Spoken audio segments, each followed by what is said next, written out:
ओम जय जय जय नमोस्तु नमोस्तु नमोस्तु नमो रहन्ताणं नमो सिद्धाणं नमो ऐर्याणं नमो वज्रायाणं नमो लोये सव्वसाहुणं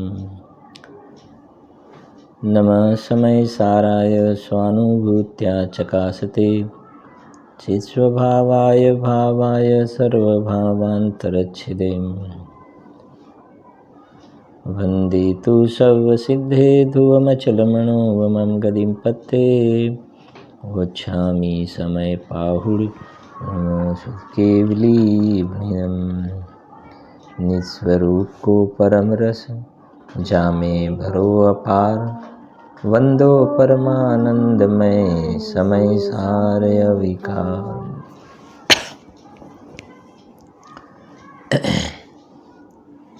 अध्यात्म रसिक कविवर पंडित श्री बनारसी दास जी द्वारा रचित समयसार नाटक ग्रंथ में આપણે આજથી ભલે ચાલે છે આપણો જીવદ્વાર, પણ મેં તમને કહ્યું તે પ્રમાણે જે અજીવદ્વાર છે એનો 3 નંબરનો છંદ છે, તમારી પાસે બધાની પાસે આવી પણ ગયો હશે. તો અજીવદ્વારમાં 3 નંબરનો છંદ એ આપણે તૈયાર કરવાનું છે, પાઠ કરીશું. એનું પેજ નંબર છે 5656. શું કહે છે જુઓ. श्री गुरुनी पारमार्थिक शिक्षा। भैया जगवासी तू उदासी है के जगत सो, 1-6 महीना उपदेश मेरो मानू रे, और संकल्प विकल्प के विकार तजी, बैठी के एकांत मन एक ठोर आनू रे, तेरो घट सरता में तू ही है कमलता को, तू ही मधुकर है सुवास पहचानू रे, प्राप्ति न है कछु ऐसो तू विचार तू है, सही वह प्राप्ति स्वरूप यो ही जानू रे. હવે આપણો ચાલતો સ્વાધ્યાય, એની અંદર છંદ નંબર છે 30 નંબરનો છંદ છે, પેજ નંબર છે 48. નિશ્ચય અને વ્યવહાર નયની અપેક્ષાએ શરીર અને જીનવરનો જે ભેદ બતાવ્યો છે, પાઠ કરીએ છીએ. તન ચેતન વ્યવહાર એક से निश्चय भिन्न भिन्न है दोई, तन की थुति व्यवहार जीव थुति, नियत दृष्टि मिथ्या थुति सोई, जीन सो जीव जीव सो जिनवर, तन जिन एकन माने कोई, ता कारण तन की संस्तुति सो जिनवर की संस्तुति नहीं होई. અમરચંદ્ર આચાર્ય દેવ સમયસારમાં શ્લોક નંબર છે એનો 27, 27 નંબર. બરાબર છે ને. હવે તમને ખ્યાલ આવજો 3 શ્લોક આપણે આગળ છે, 3 શ્લોક બરાબર બનારસી દાસજીમાં. શું કહેજો 27 નંબર.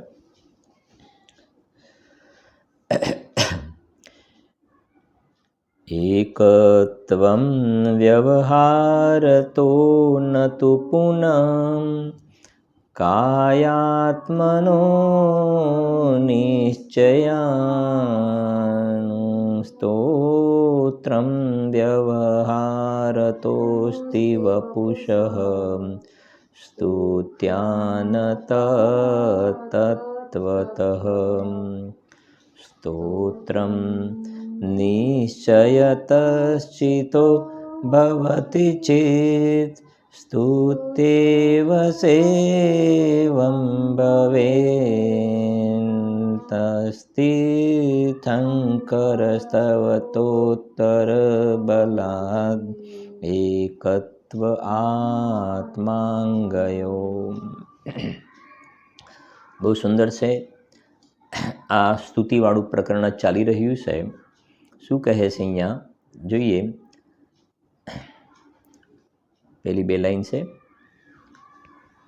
તન ચેતન વ્યવહાર એક સે, નિશ્ચય ભિન્ન ભિન્ન હૈ દોઈ. સમજી ગયા ને? પહેલી વાત ક્યાંથી ઉપાડી? તન ચેતન વ્યવહાર એક સે. દેહ અને આત્મા બંનેને એક કહેવું ને, એ વ્યવહાર નહીંનું કથન છે. એ વ્યવહાર નહીંનું કથન છે. ખરેખર શરીર અને આત્મા બંને એક હોઈ શકે નહીં. એટલે કહે છે તન ચેતન વ્યવહાર એક છે. પછી કહે છે નિશ્ચય ભિન્ન ભિન્ન હૈ દોઈ. પરમાર્થથી જોવામાં આવે તો દેહ અને આત્મા બંને કેવા છે? જુદા છે. આ કહીએ છીએ ને રોજ 26 ગાથાથી 33 ગાથાનું પેકેજ છે, 8 ગાથાનું. એમાં આ તમને જે 2 લાઈન કહું ને, આ તન ચેતન વ્યવહાર એક સે, નીચે ભિન્ન ભિન્ન હે દોઈ, તો 27 નંબરની સમયસારની ગાથા છે ને, એનો ભાવ આવી ગયો આની અંદર. સમયસારની 27 નંબરની ગાથા છે ને. જીવ દેહ બંને એક છે, વ્યવહાર નયનું વચન આમ, પણ નિશ્ચય તો જીવ દેહ કદાપી એક પદાર્થના. ખ્યાલ આવે છે ને? પહેલી લાઈનમાં શું કહ્યું? જીવ દેહ બંને એક છે, વ્યવહાર નયનું કથન આમ. એ વ્યવહાર નયનું કથન છે. પણ નિશ્ચય તો જીવ દેહ કદાપી એક પદાર્થ. પરમાર્થથી જોવામાં આવે તો બંને એક ક્યારેય ના હોઈ શકે. એ આ 2 લાઈનમાં છે. તન ચેતન વ્યવહાર એક સે. સમજી ગયા ને? નિશ્ચય ભિન્ન ભિન્ન હૈ દોઈ. પરમાર્થની દ્રષ્ટિકોણથી જોવામાં આવે તો બંને અલગ છે. અને આપણે ભણ્યા હતા ને, વ્યવહાર નયનું એક કામ તો એ છે કે 2 અલગ અલગ દ્રવ્યને એક બતાવવાનું કામ વ્યવહારનું કામ છે. જેમ કે ને ભાઈ, આ ઘર મારું ઘર છે, આ મંદિર અમારું મંદિર, અને આ મંદિર અમારું નહીં, આ મંદિર અમારું. તો વ્યવહારને શું કર્યું કે હવે આપણું તો જ્ઞાન છે, મંદિર સંબંધની જે જાણકારી આત્મામાં થયું, જાણવું થયું ને, તો મારું તો જ્ઞાન છે. એકચ્યુઅલી મારું તો હું તો જ્ઞાનને છોડીને મંદિરમાં ક્યાં ઘૂસ્યો છું? જ્ઞાનને છોડીને આ આત્મા મકાનમાં ક્યાં ઘૂસી ગયો છે? મારો મોબાઈલ તો આત્મા મોબાઈલમાં ક્યાં ઘૂસી ગયો છે? મોબાઈલમાં રહ્યો છે. આત્મામાં રહ્યું છે. તો આત્મામાં શું થયું છે? આત્મામાં તો એ સંબંધનું અહીંયા જ્ઞાન થયું છે. તો આત્મા તો જ્ઞાન રૂપે જ રહ્યું છે. આત્મા તો જ્ઞાન રૂપે જ રહ્યું છે. તો નિશ્ચયથી જોવામાં આવે તો મારો મોબાઈલ ક્યાં છે? મારું મંદિર ક્યાંથી લાવ્યા? મારી દુકાન, મારા પૈસા. હવે આ બધું આવી ગયું કે હું પૈસા વાળું. બરાબર છે? તો એ કહે છે કે ભાઈ આમ તમે મારા ઘરે આવ્યા વગર જતા નહીં. તો એ વ્યવહારનું કથન છે. એ કહે વ્યવહારને 2 અલગ અલગ દ્રવ્યને એક બતાવે છે. 2 અલગ અલગ દ્રવ્યને એક બતાવે છે. હવે નિશ્ચયને શું કરે છે? નિશ્ચયને શું કરે છે કે વ્યવહારને 2 અલગ અલગ દ્રવ્યને એક બતાવ્યા ને, તો નિશ્ચયને કહે છે કે ન તથા. આટલું તમારે યાદ રાખવું. ન તથા, તેમ નથી. તેમ નથી. વ્યવહારને જે રજૂઆત કરીને તો નિશ્ચયને કહે છે એમ નથી. તો શું છે કે બંને અલગ અલગ છે. મોબાઈલમાં રહ્યો, આત્મામાં રહ્યો. મંદિરમાં રહ્યું, આત્મામાં રહ્યો. બંને અલગ અલગ છે. એ કામ નિશ્ચયનું કામ છે. અને નિશ્ચયને જે પ્રેઝન્ટેશન કરે ને, એ સાચું પ્રેઝન્ટેશન કરે. ટોડરમલજી સાહેબનો મોક્ષમાર્ગ પ્રકાશકમાં 7મો અધિકાર ઉભયાભાસીનું પ્રકરણ તમારે વાંચવાનું. ત્યાં નિશ્ચય વ્યવહારની ખૂબ સરસ ચર્ચા હશે. અને થોડુંક આગળ વધીને કહીએ ને તો મોક્ષમાર્ગ પ્રકાશકનો 7મો અધિકાર ખાસ વાંચવાનો. પૂજ્ય ગુરુદેવશ્રીને આપણને ખ્યાલ છે 7મો અધિકાર એટલો અત્યંત પ્રિય લાગ્યો ને કે એમને 7મો અધિકાર લખાવી દીધો હતો આખો. સંપ્રદાયમાં હતા ને ત્યારે મોક્ષમાર્ગ પ્રકાશક પરિવર્તન કર્યું ને લગભગ એના 8 કે 9 વર્ષ પહેલાં એમના હાથમાં મોક્ષ માર્ગ પ્રકાશક ગ્રંથ આવ્યો હતો, લખાવી દીધો હતો. સાતમો અધિકાર લખાવ્યો હતો. મોક્ષ માર્ગ પ્રકાશકમાંથી સાતમો અધિકાર લખાવ્યો હતો. એની અંદર ખૂબ નિશ્ચય વ્યવહારની ચર્ચા છે ને એમાં ઉભયાભાસીનું પ્રકરણ. તો ત્યાં ટોડરમલજી સાહેબ એક લાઈન લખાવી છે, તમારે રાખજો. મોક્ષ માર્ગ પ્રકાશક પણ સાથે મેં તમને કહ્યું છે એ પ્રમાણે એમાં એક પંક્તિ આવે છે, નિશ્ચયને અને વ્યવહારને એનો રોલ શું છે? તો વ્યવહારને, સ્વદ્રવ્યને, પરદ્રવ્યને, તેના ભાવોને, કારણ કાર્ય આદિને કોઈને કોઈમાં મેળવીને નિરૂપણ કરે છે. આ મિક્સચર કરે છે વ્યવહારને. શું કરે છે? વ્યવહારને, સ્વદ્રવ્યને, પરદ્રવ્યને, એટલે આત્મા સ્વદ્રવ્ય, શરીર પરદ્રવ્ય, એને મેળવીને નિરૂપણ કરે છે. વ્યવહારને, સ્વદ્રવ્યને, પરદ્રવ્યને, તેના ભાવોને, કારણ કાર્ય આદિને કોઈને કોઈમાં મેળવીને નિરૂપણ કરે. કારણ કાર્ય આદિને એટલે બાહ્ય રોટલી બનાવી, કુંભારે ઘડો બનાવ્યો, હું સરસ બોલી શકું છું, સમજાય છે કે નહીં? મારો અવાજ બહુ સરસ છે, ખ્યાલ આવે છે ને? તો એ કારણ કાર્યને કોઈમાં મેળવીને નિરૂપણ કરે, એ કામ વ્યવહારનું કામ છે. અને નિશ્ચયને શું કરે છે? નિશ્ચયને જે છે એ કોઈને કોઈમાં મેળવતો નથી. જેમ છે એમ દરેક દ્રવ્યનું અલગ અલગ પોતે પ્રેઝન્ટેશન કરે છે. એ નિશ્ચયનું કામ છે. નિશ્ચયને કહે છે બાહ્ય રોટલી બનાવી, ખોટી વાત છે. કુંભારે ઘડો બનાવ્યો, ખોટી વાત છે. શાસ્ત્રથી જ્ઞાન થાય, ખોટી વાત છે. વ્યવહારને એમ કહે છે શાસ્ત્રથી જ્ઞાન થાય, કારણ કાર્યને કોઈમાં મેળવે છે. જ્ઞાન થયું એ કાર્ય અને કારણ શાસ્ત્ર. જ્ઞાન થયું એ કાર્ય અને કારણ શાસ્ત્ર. આ વ્યવહારનું કથન છે. આ થોડું આપણે રોજ લઈશું નિશ્ચય વ્યવહારનું, બરાબર છે ને? અને આ તો મેઇન હૃદય છે. અધ્યાત્મના ગ્રંથોનું હાર્ટ છે. અરે ચારેય અનુયોગનું હૃદય છે નિશ્ચય વ્યવહાર. આપને કદાચ ખ્યાલ હશે, હવે તો અત્યારે છે કે નહીં ખ્યાલ નથી, પહેલાં સોનગઢથી જેટલા પણ ગ્રંથ પ્રકાશિત થતા હતા ને, જેટલા પણ ગ્રંથ, એમાં ગ્રંથની શરૂઆતમાં જ આગળ શાસ્ત્રોના અર્થ કરવાની પદ્ધતિ કરીને એક લાઈન લખેલી આવતી હતી. શાસ્ત્રોના અર્થ કરવાની પદ્ધતિ. અને એ શાસ્ત્રના અર્થ કરવાની જે પદ્ધતિ જે કહેવાય ને, શાસ્ત્રોના અર્થ કરવાની પદ્ધતિ, એની અંદર આ મોક્ષ માર્ગ પ્રકાશકના ટોડરમલજી સાહેબના કોટેશન મૂકવામાં આવતા હતા કે આ શાસ્ત્રોના અર્થ કરવાની પદ્ધતિ આ છે, આ પદ્ધતિ છે, એ મૂકવામાં આવતું હતું ત્યાં આંગાળી. અને મારો થોડો ભાવ છે, તમારી પાસે મોક્ષ માર્ગ પ્રકાશક હશે જ, ન હોય તો તમે થોડું લઈ લેજો. પણ અત્યારે થોડો ભાવ બન્યો છે ને, તો એ પેરેગ્રાફ સાંભળો. કેમ કે બધા ગ્રંથોમાં જ્યારે આગળ આ વાત મૂકવામાં આવે તો એ વસ્તુની કેટલી ઉપયોગિતા હશે ને, એ આપણે ચોક્કસ આજે એને સમજવું પણ જરૂરી છે ભાઈ, બરાબર? અને તમારી પાસે ગ્રંથ હોય પછી તમે જોજો પણ ખરા, દરેક ગ્રંથની અંદર આ વસ્તુ મૂકેલી છે. મોક્ષ માર્ગ પ્રકાશક ગ્રંથ ખોલજો તમે જરાક. 7મો અધિકાર એની અંદર. અને આપણે વચ્ચે કહેલું પણ છે કે મોક્ષ માર્ગ પ્રકાશકને સમય સારને તો રોજ આપણે સ્પર્શ કરવાનો ભાઈ. જો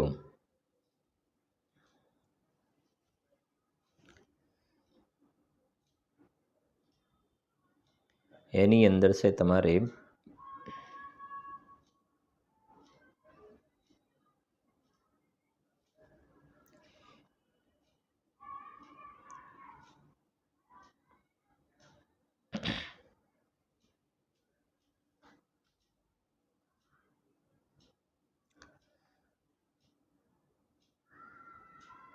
પેજ નંબર આવી જજો તમે 257, 257 પેજ ઉપર આવજો પહેલાં. અને એક કામ કરો, તમે થોડું ખુલ્યું છે તો નજર નાખો જરાક.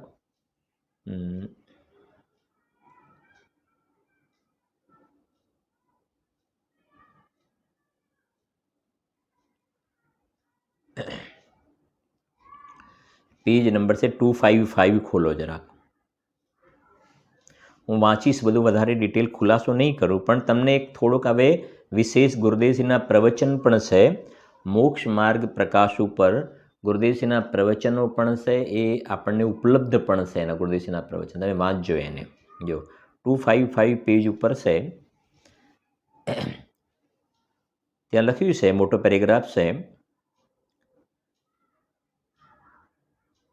અંતરંગમાં પોતે તો નિર્ધાર કરી યથાવત નિશ્ચય વ્યવહાર મોક્ષ માર્ગને ઓળખ્યો નથી.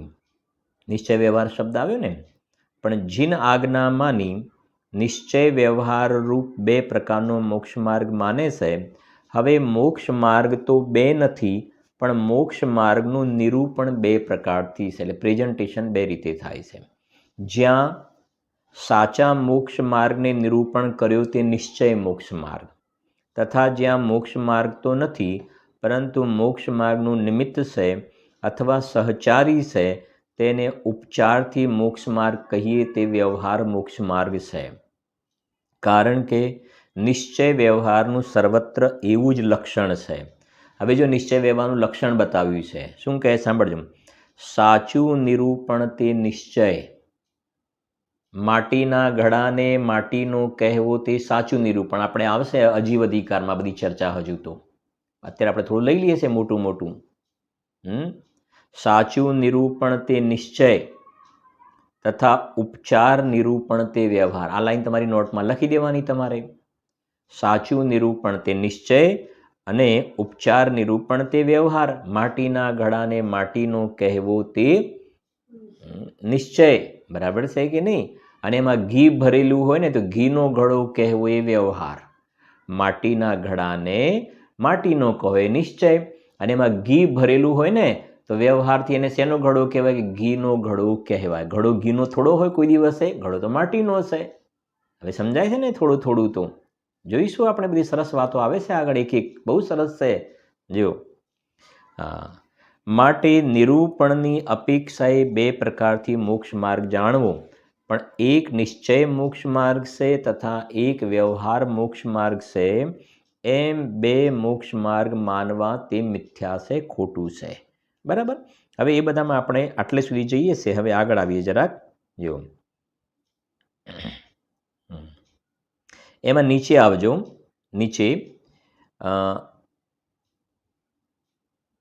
એમાં આ છે ને 7મા અધિકારમાં ઉભયાભાસી વાળું પ્રકરણ આપણે સ્ટડી કરી રહ્યા છે. કદાચ કોઈનામાં પેજ નંબર અલગ હોય ને, ઉભયાભાસી મિથ્યા દ્રષ્ટિ, એમાં એક પેજ છોડીને છે, એમાં લખ્યું છે નીચેથી ત્રીજી લીટી, એક જ દ્રવ્યના, નીચેથી ત્રીજી લીટી, એક જ દ્રવ્યના ભાવને તેજ સ્વરૂપે નિરૂપણ કરવો તે નિશ્ચય નહીં છે, તથા તે દ્રવ્યના ભાવને ઉપચારથી અન્ય દ્રવ્યના ભાવ સ્વરૂપ નિરૂપણ કરવો તે વ્યવહાર નહીં છે. બહુ સરસ લાઈન છે આ. અને નીચે સમયસાર ગાથા 56ની ટીકા ઉપરથી એવું ફૂટનોટમાં લખ્યું છે, ગાથા 56. એટલે આપણે જ્યારે ગાથા 56 આવશે ને, અજીવ અધિકાર, હવે જીવ પછી અજીવ અધિકાર આવશે, એ વખતે આપણે એની ચર્ચા પણ કરીશું. જેવા લખ્યું છે, જેમ માટીના ઘડાને માટીનો ઘડો નિરૂપણ કરીએ તે નિશ્ચય નહીં, તથા ઘૃત સંયોગના, ઘૃત એટલે ઘીના, સંયોગના ઉપચારથી તેને ઘૃતનો ઘડો એટલે ઘીનો ઘડો કહીએ તે વ્યવહાર નહીં છે. એ જ પ્રમાણે અન્ય ઠેકાણે પણ સમજવું. આટલો એક તમને થોડો ખ્યાલ આવ્યો? હવે આગળ આવીએ. બરાબર, સમજજો.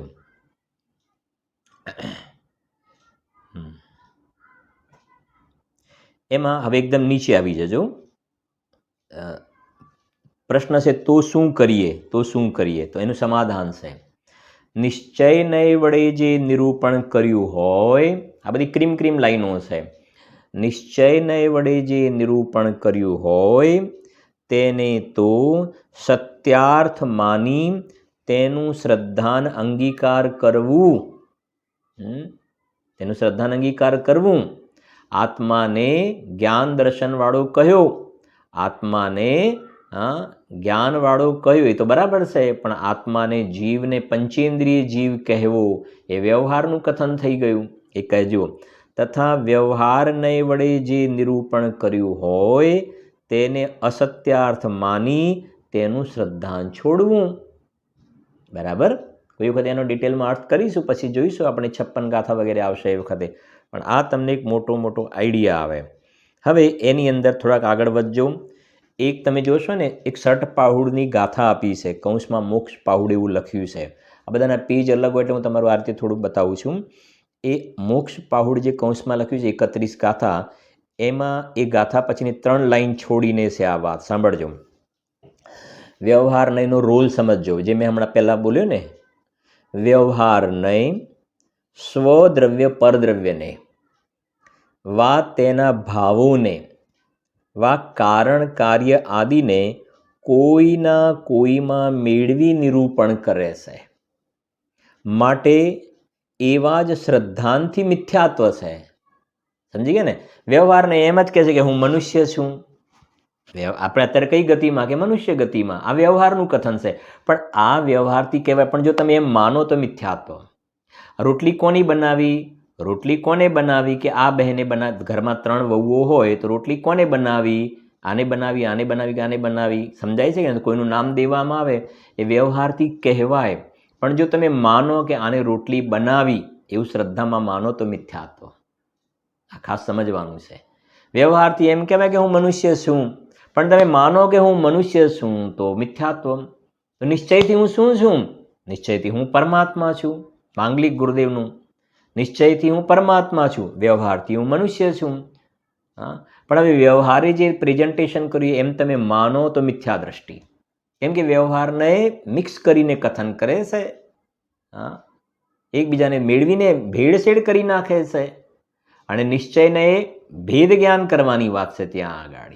જો વ્યવહાર નહીં, સ્વદ્રવ્યને પરદ્રવ્યને, વા તેના ભાવોને, વા કારણ કાર્ય આદિને કોઈના કોઈમાં મેળવી નિરૂપણ કરે છે. માટે એવા જ શ્રદ્ધાનથી મિથ્યાત્વ છે. એવું માન, શ્રદ્ધા એટલે એવું માનવાથી મિથ્યાત્વ છે. તેથી તેનો ત્યાગ કરવો, એવી ખોટી માન્યતાનો ત્યાગ કરે. હું મનુષ્ય છું એવું માનવાનો ત્યાગ કરો તમે. હું પૈસાવાળો છું, હું બંગલાવાળો છું એવું માનવાનો ત્યાગ કરો. એ તો બધો વ્યવહાર છે. હા, મારો અવાજ સુંદર છે, હા, મારું શરીર કાળું છે, મારું શરીર ધોળું છે, એ બધું કચરો કાઢી નાખો. એનાથી તો મિથ્યાત્વનું પોષણ થાય છે. હા, જુઓ, તેથી તેનો ત્યાગ કરવો. મારા હાથના ખમણ એટલે બસ આ કારણ કાર્યને કોઈમાં મેળવ્યું. મારા હાથના ખમણ, મારા હાથના ભજીયા, મારા હાથના ફલાણું. અરે હાથ જ તારા નથી. આ હાથને મારો કહેવો એ વ્યવહાર કથન છે. ડગલે ને પગલે ગુરુદેવશ્રીએ કેટલા આપણને મિથ્યાત્વના મોટા પાપમાંથી બચાવવાનો ધર્મનો ઉપદેશ આપ્યો છે. પણ સુગુરા હોય સો ભરભર પીવે, નગુરા જાવે પ્યાસા. આવી સરસ વાત મળીને પાત્ર જીવ છે ને એ તો અમૃતનું પાન કરી લેશે. પાત્ર જીવ અમૃતનું પાન કરે છે. બાકી જેનો હજુ સંસાર ઘણો લાંબો હોય, આમાં જ આવે છે. કલશની અંદર બતાવીશું તમને. આટલી સરસ વાત મળીને ત્યાં લખ્યું છે, બતાવીશ તમને સમયસારની અંદર. આ જ કલશોમાં સ્તુતિવાળા પ્રકરણમાં એમ લખ્યું છે કે આટલી વાત મળી ગઈ ને, હવે સમ્યક દર્શન થાય.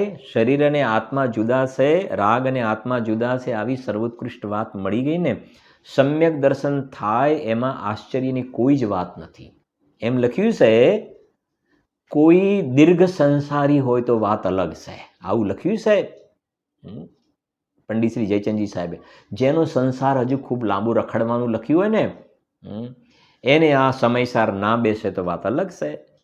બાકી તો રત્નત્રયની પ્રાપ્તિ થાય, સમ્યક દર્શન થાય, એમાં આશ્ચર્યની કોઈ વાત નથી.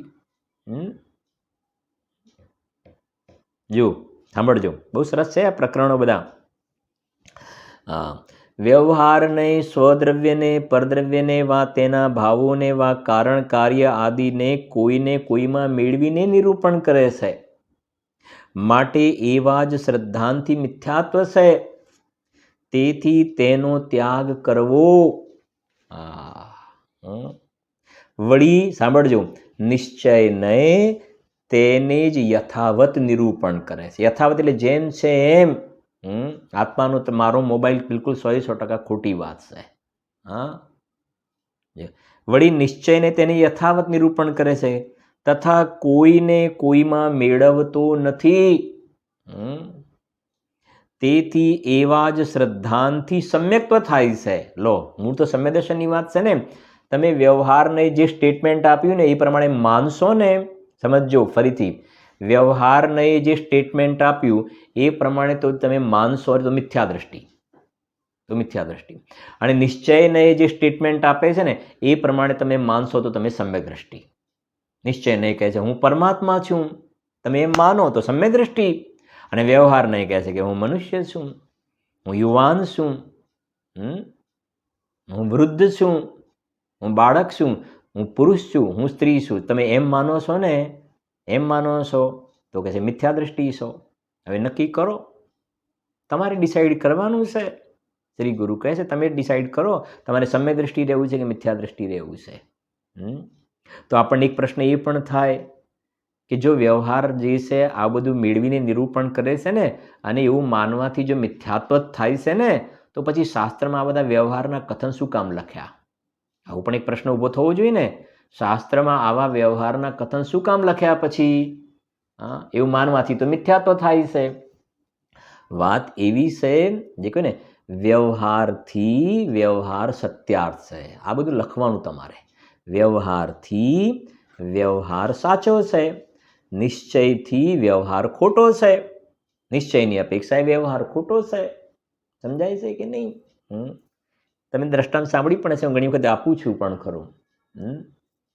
નિશ્ચય વ્યવહારની વાત નીકળી છે ને, સ્તુતિનું પ્રકરણ ચાલે છે, આ બધું રિલેટેડ છે. આ બધું સમજો કે ભારત મારો દેશ છે એ કયા નયનું કથન છે, અને અમેરિકા મારો દેશ છે એ કયા નયનું કથન છે. હવે પેલો ભારત મારો દેશ છે ત્યાં સુધી તો બરાબર હતું, પણ પાછું તમે અમેરિકા મારો દેશ છે એ કયા નયનું કથન? તો આપણી પાસે એક નિશ્ચય ને એને બીજો વ્યવહાર નહીં છે. બરાબર સમજજો. તો તમે એમ તો કહ્યું જ હશે, હું તમારા જવાબનું મારી પાસે સમજો અવધિ જ્ઞાન નથી, ખ્યાલ આવે ને, મને પડી ગયા, પણ મને ખબર તમે ઘરે બેસીને શું જવાબ આપ્યો હશે. કે ભારત મારો દેશ છે, તમે જવાબ આપ્યો હશે કે વ્યવહાર નહીંનું કથન. ભારત મારો દેશ છે, વ્યવહાર નહીંનું કથન. હવે મારો તમને બીજો ક્વેશ્ચન છે કે અમેરિકા મારો દેશ છે, કયા નહીંનું કથન? તો નિશ્ચય નહીંનું કથન. એ તો તમે નહીં જ કહ્યું હોય તો ચોક્કસ વાત છે, નિશ્ચય નહીંનું કથન નહીં, પણ તમે અત્યારે પાછા ક્વેશ્ચન માર્કમાં ઊભા થઈ ગયા હશો કે તો પછી અમેરિકા મારો દેશ એ કયા નહીંનું કથન? અરે કહેશે સાંભળો, અમેરિકા મારો દેશ છે એ નિશ્ચયનો તો પ્રશ્ન નથી, વ્યવહારથી પણ ખોટું છે. અમેરિકા મારો દેશ, ઓસ્ટ્રેલિયા મારો દેશ, એ તો વ્યવહારથી પણ ખોટી વાત છે. સમજાય છે કે નહીં? તો કહે છે સમજજો,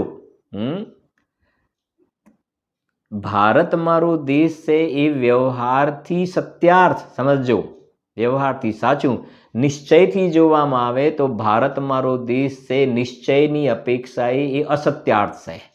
નિશ્ચયની અપેક્ષા જોવામાં આવે તો મારો દેશ કયો?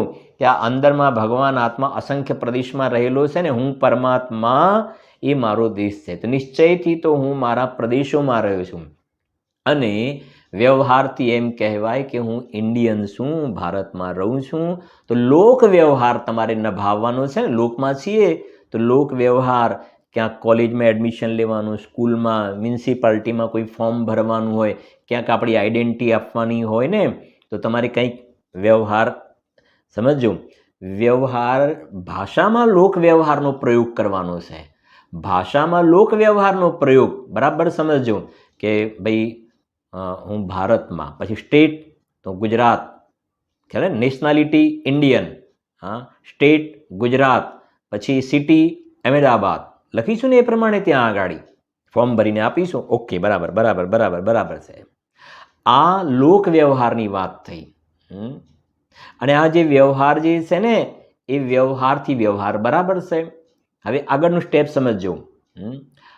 માનવું અહીંયા છે ને એ પ્રમાણે માનશો ને તો મિથ્યા દ્રષ્ટિ. ખાસ એક મેઇન પોઈન્ટ હું તમારી સામે મૂકી રહ્યો છું. એ પ્રમાણે તમે માનશો ને તો મિથ્યા દ્રષ્ટિ. હવે માનવું ને એ શ્રદ્ધા ગુણનો રોલ છે. માનવું એ શ્રદ્ધા ગુણનો રોલ છે. અને આ પ્રમાણે બધો બહારમાં જે વ્યવહાર બોલવાનો કરવામાં આવે છે ને એ તો ભાષા વર્ગણાનું પરિણમન છે. બોલવામાં આવે ને તો ભાષા વર્ગણાનું પરિણમન છે ત્યાં આગળ. અને લોક વ્યવહારમાં લોક વ્યવહારથી જ વાત કરીશું આપણે. એટલે જો કે વ્યવહારથી વ્યવહાર સાચો છે. અમે ઇન્ડિયન છીએ, ગુજરાતી છીએ, અમદાવાદમાં રહીએ છીએ કે તલોદમાં રહીએ છીએ કે હિંમતનગરમાં રહીએ છીએ કે મુંબઈમાં રહીએ છીએ, એ વ્યવહારથી વ્યવહાર સત્યાર્થ છે. અને અમેરિકાવાળા જે અમેરિકામાં રહેતા તો એ એમના રીતે, એ ત્યાંની નેશનાલિટી હોય તો એમની રીતે સત્યાર્થ છે. સમજાય છે ને? ઓસ્ટ્રેલિયાવાળા ત્યાં રહે છે એમની રીતે, નાઇરોબીવાળા નાઇરોબીમાં, એ એમની રીતે સત્યાર્થ છે. ખ્યાલ આવે છે? હા. પણ હું અહીંયા રહું છું ને હું એમ કહું કે અમેરિકા મારો દેશ, તો વ્યવહારથી પણ ખોટી વાત છે. એ વ્યવહારથી પણ ખોટી વાત છે. અહીંયાથી આપણો દેહ છૂટી ગયો અને આપણે સ્વર્ગમાં ગયા. સ્વર્ગમાં ગયા તો પછી આપણે શું કહીશું? હું કોણ છું? મનુષ્ય કહીશું? ના. શું કહીશું? હું દેવ છું. એ વ્યવહાર નહીંનું કથન. નિશ્ચયથી તો હું અહીંયા પણ પરમાત્મા હતો, ત્યાં પણ પરમાત્મા, એ નિશ્ચયનું કથન. બરાબર? થોડું થોડું રોજ મૂકતા રહીશું આ બધું આપણે. જો સાંભળજો. વળી નિશ્ચયને તેને જ યથાવત નિરૂપણ કરે છે તથા કોઈને કોઈમાં મેળવતો નથી. તેથી એવા શ્રદ્ધાનથી સમ્યક્ત્વ થાય છે, માટે તેનું શ્રદ્ધાન કરવું. હવે એક પ્રશ્ન આવ્યો છે એમાં, જો એમ છે તો જીન માર્ગમાં બે નયોનું ગ્રહણ કરવું કહ્યું, તેનું શું કારણ? હવે વ્યવહારને કોઈને કોઈમાં મેળવીને નિરૂપણ કરે છે, એક દ્રવ્યને બીજા દ્રવ્યમાં મેળવીને નિરૂપણ કરે છે. હવે એવું માનવાથી મિથ્યાત્વ થાય છે. વ્યવહારને જે પ્રમાણે કઈ બાઈએ રોટલી બનાવી કે ભાઈ આ બહેને રોટલી બનાવી, હવે એનું નામ દઈને કીધું કે આમને રોટલી બનાવી, પણ એવું માનીએ તો મિથ્યાત્વ થાય છે. તો આવું શાસ્ત્રમાં કથન શું? જો શાસ્ત્રથી જ્ઞાન થાય કથન કયા નહીંનું છે? શાસ્ત્રથી જ્ઞાન થાય કથન વ્યવહારનું કથન છે. ભગવાનની સામે ગયા અને ઊભા રહ્યા અને અહીંયા શુભ ભાવ થયું તો ભગવાનના દર્શન કરવાથી શુભ ભાવ થયું તો વ્યવહાર નહીંનું કથન છે. અને એવું માનીએ તો મિથ્યાત્વ થાય છે. માનીએ તો મિથ્યાત્વ થાય છે. તો પછી આ શાસ્ત્રથી જ્ઞાન થાય, કર્મના ઉદયથી વિકાર થાય, જ્ઞાનાવરણનો ઉદય હોય તો અહીંયા જ્ઞાન ઓછું જોવામાં આવે, દર્શન મોહનો ઉદય હોય તો મિથ્યાત્વ જોવામાં આવે. તો વ્યવહારના કરણાન યુગમાં કથન છે કે દર્શન મોહના ઉદયથી મિથ્યાત્વ થાય, ચારિત્ર મોહના ઉદયથી કશાય થાય. અને આવું શાસ્ત્રમાં લખ્યું છે. થોડી સૂક્ષ્મ વાત લાગશે પણ સમજવા જેવી વાત છે. જરાક ફરી સમજો. દર્શન, કેમ કે આટલા બધા ટાઈમ પછી થોડું આવું પણ આવવું જોઈએ જરાક.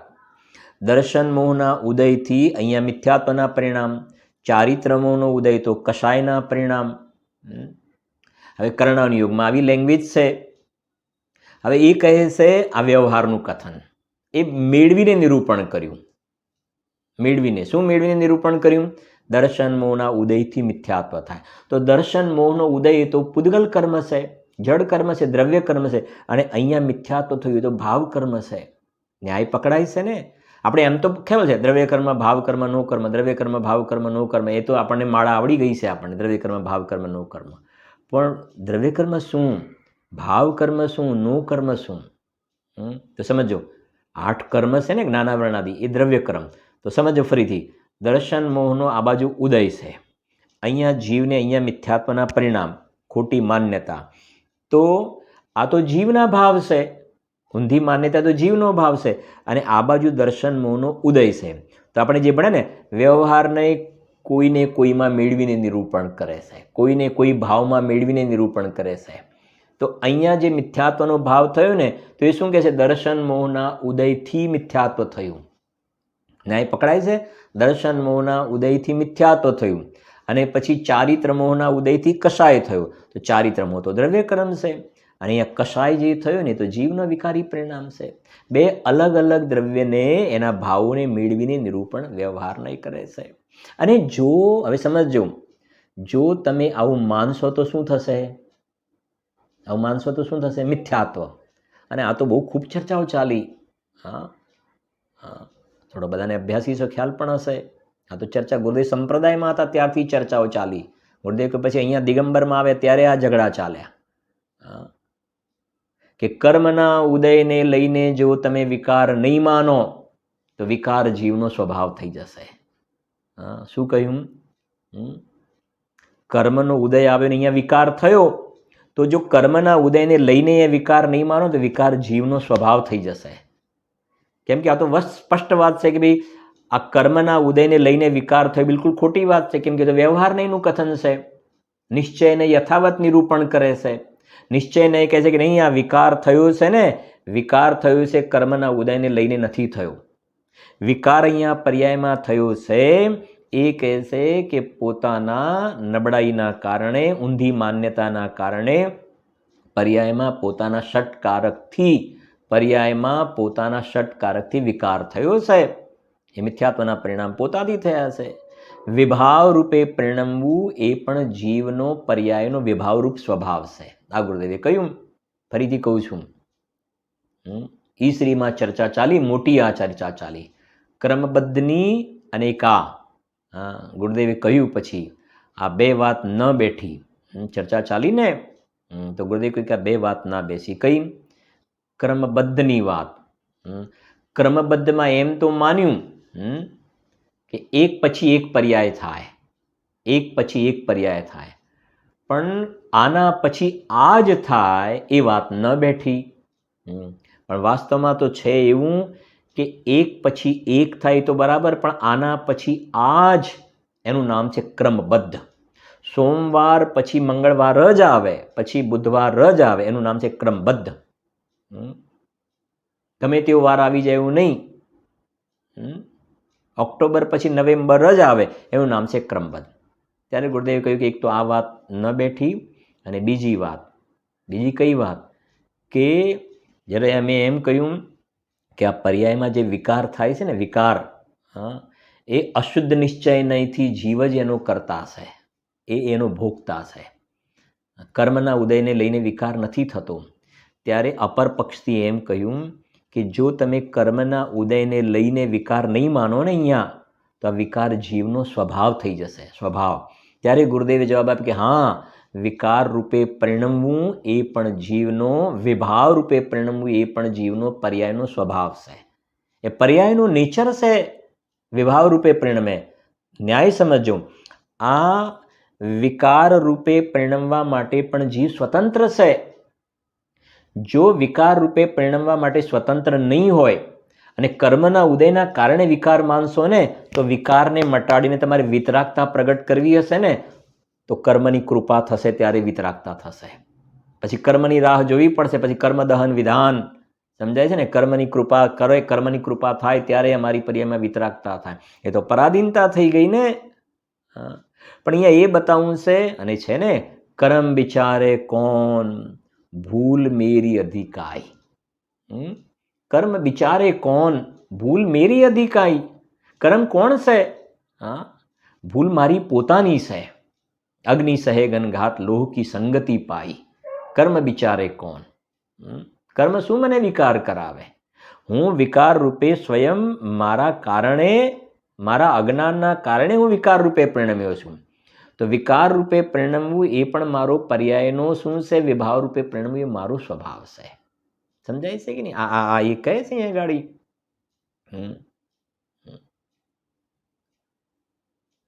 હવે સમજજો શાંતિથી જરાક. તો પછી આ વ્યવહાર, બરાબર, પ્રશ્ન બહુ સરસ છે. આ શાસ્ત્રમાં વ્યવહારના કથનો તો ખૂબ છે વ્યવહારના, જે મેં તમને બે ત્રણ બતાવે ને. કર્ણાનુયોગના ગ્રંથોમાં, ચરણાનુયોગના ગ્રંથોમાં, દ્રવ્યાનુયોગના ગ્રંથોમાં, દ્રવ્યાનુયોગમાં નહીં, કર્ણાનુયોગના ગ્રંથોમાં, ચરણાનુયોગના ગ્રંથોમાં અને પ્રથમાનુયોગના ગ્રંથોમાં તમને આવા વ્યવહારના કથનો ખૂબ મળશે. ઘણા કથનો મળી જશે તમને. તો પછી પ્રશ્ન એ થાય કે વ્યવહારને જે કહ્યું છે એ પ્રમાણે માનીએ છે તો મિથ્યાત્વ થાય છે. હવે મિથ્યાત્વ થાય છે તો શાસ્ત્રમાં આવું લખ્યું શું કામ? શું કામ લખ્યું મિથ્યાત્વ થાય એવું? તો કહ્યું ને એટલા માટે, એ નિમિત્તનું જ્ઞાન કરાવવા માટે. અહીંયા જે રોટલી બની એ વખતે બહારમાં કોણ નિમિત્ત હતું એનું જ્ઞાન કરવા માટે. એમ અહીંયા જીવ વિકાર રૂપે પરિણમે એ વખતે બહારમાં, સમજો, ઊંધી માન્યતા રૂપે પરિણમે વખતે દર્શનમો, કશાય થયો વખતે ચારિત્રમો. તો નિમિત્તનું જ્ઞાન કરાવવા વ્યવહારથી એમ કહેવાય. 2 દિવસ પહેલાં પણ કહ્યું હતું ને, એ પંડિતજી કહે છે, સાંભળજો.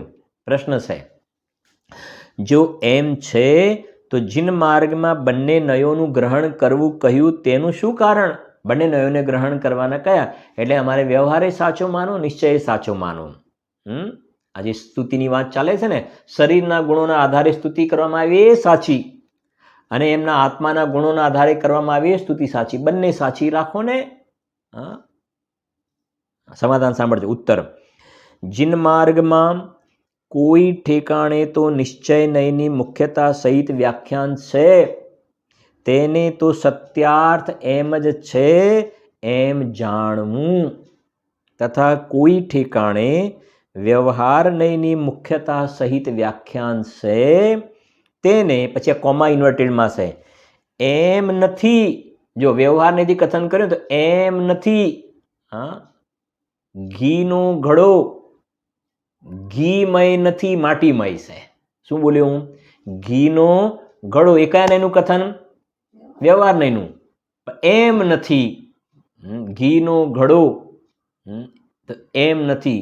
હા, ઘીનો નથી તો શેનો છે? માટીનો છે. સમજો, એમ નથી, પણ નિમિત્ત આદિની અપેક્ષાએ આ ઉપચાર કર્યો છે એમ જાણવું, અને એ પ્રમાણે જાણવાનું નામ જ બંને નયોનું ગ્રહણ છે. પણ બંને નયોના વ્યાખ્યાનને સમાન સત્યાર્થ જાણી, સમાન સત્યાર્થ જાણી આ પ્રમાણે પણ છે તથા આ પ્રમાણે પણ છે. હા, લોટથી પણ રોટલી બની અને બાઈએ પણ રોટલી બનાવી 50-50%. આત્માથી પણ જ્ઞાન થયું 50% અને શાસ્ત્રથી પણ 50% જ્ઞાન થયું. ઘડિયાળમાં આટલા વાગ્યા છે તો આત્માથી પણ જ્ઞાન થયું ને ઘડિયાળથી પણ જ્ઞાન થયું, ચશ્માથી પણ જ્ઞાન થયું ને આત્માથી પણ જ્ઞાન થયું. વિકાર આત્માએ 50% કર્યો અને 50% કર્મએ કરાવ્યો. તો એ કહે છે રોંગ છે. એ કહેજો આ પ્રમાણે છે. સાંભળજો, પણ બંને નયોના વ્યાખ્યાનને સમાન સત્યાર્થ જાણી આ પ્રમાણે પણ છે તથા આ પ્રમાણે પણ છે એવા ભ્રમરૂપ પ્રવર્તવાથી તો બંને નયો ગ્રહણ કરવા કહ્યા નથી. અને પૂજ્ય ગુરુદેવશ્રી એના માટે બહુ જ એક સરસ વાત કરતા હતા હંમેશા. મારું શાંતિથી સમજો, નિષ્કર્ષ છે આ બધા. તો આખું પ્રકરણ તો ખૂબ લાંબુ છે કે જો બંને નયોનો વિષય, સાંભળજો, બંને નયનો એ પ્રમાણે જો ફોલો કરવા જેવું હોય ને, સમાન સત્યાર્થ જાણવું એમ હોય તો પછી બંને નયનો વિષય આદરણીય થઈ જશે.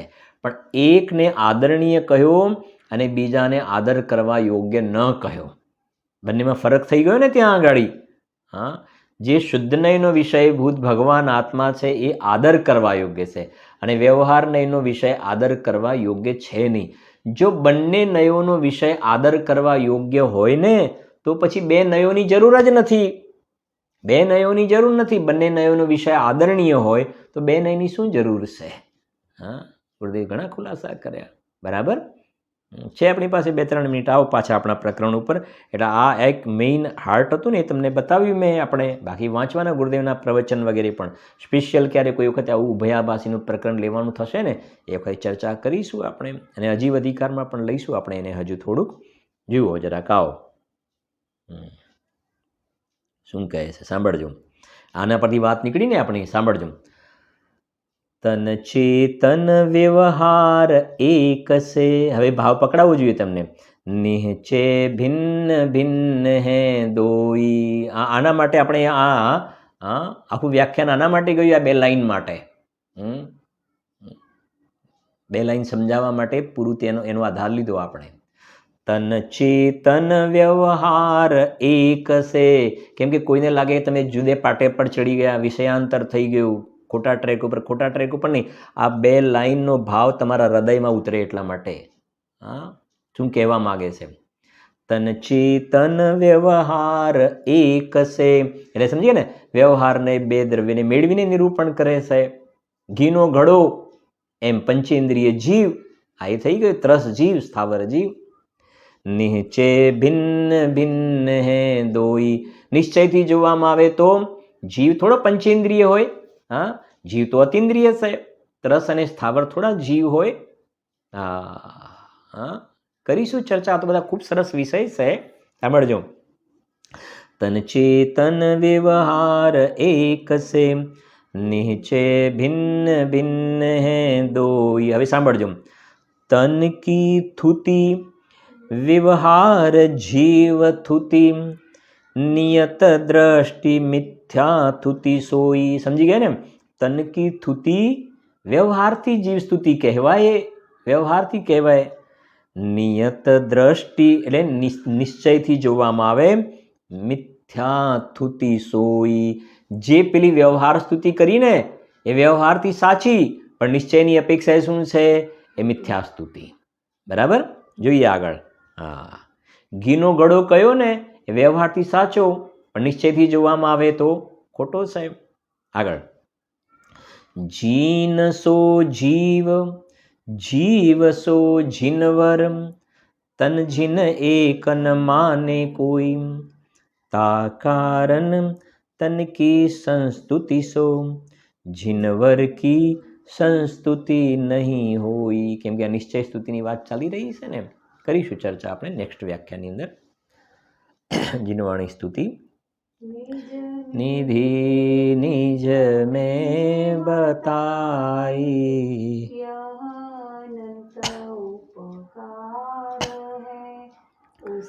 के लिए जिनवाणी माँ को वंदना शत बार है.